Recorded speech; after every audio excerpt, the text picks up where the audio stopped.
Hey guys, I have never done a video like this, so I want to inspire somebody who is going through the same thing I went through when I was growing up, so I hope you enjoy this video. We all have doubts about ourselves, but never think you're not good enough. Be confident about who you are. Embrace your body for who you are. You're never going to be confident in yourself if you don't stop listening to what others say about you. You're born to be you, so own it. We're all born to be unique in different ways. When I was younger, I was diagnosed with ADHD, and I couldn't comprehend things the way the other kids were comprehending them.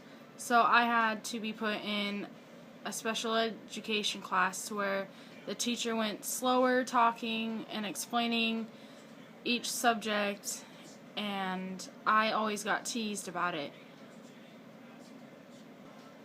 I was called stupid and retarded because I wasn't in the same class as all the other kids. I was in a different classroom, but in the same class they were doing, but the teacher went slower, and then I could eventually catch up to where everybody else was.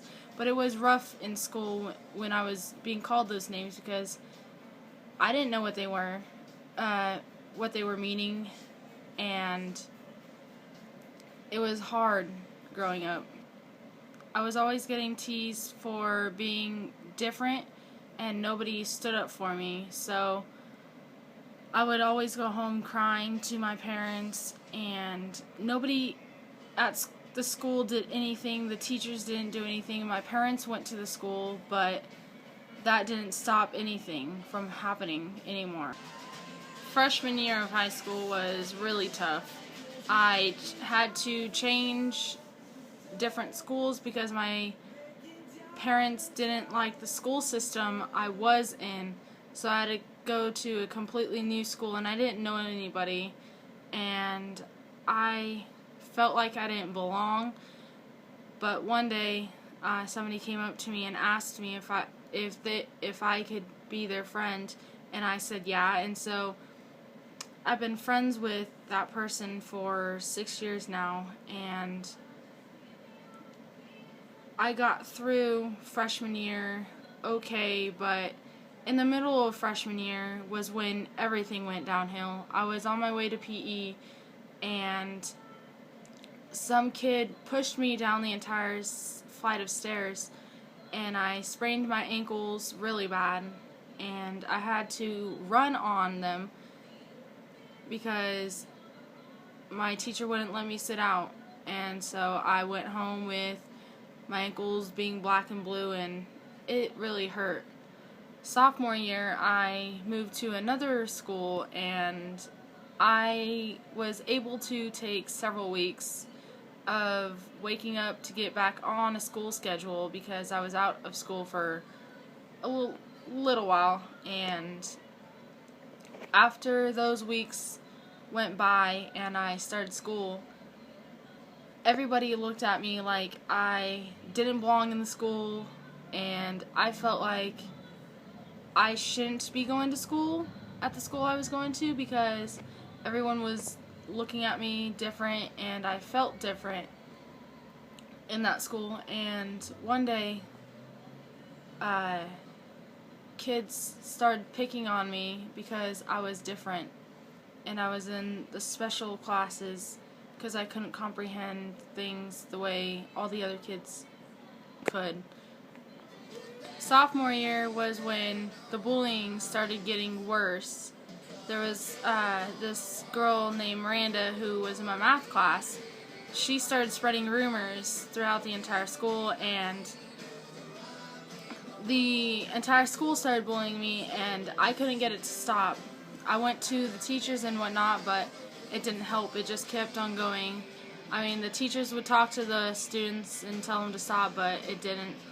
So I would always go home crying or upset, and I wouldn't talk or anything. I'd be down, and I didn't know what to do, so I would force a smile every day. The teachers asked me how I would always force my smile. After I graduated high school, that's when all the bullying ended up stopping. And one of the girls who bullied me, her and I were friends, but we just didn't talk all the time. I mean, we talked every once in a while.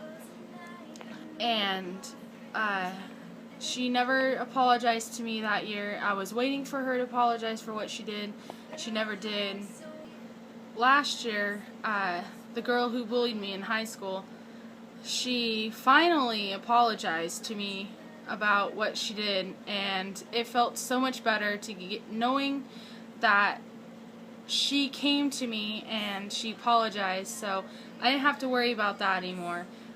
And I did an interview with my local TV station to spread the word about Free to Love, an anti-bullying organization I joined in 2014. After all the bullying I went through, I wanted to give back to the kids who don't have a voice and help them cope with being bullied, and in hopes that one day there will be a law in the entire United States that it will be stopped.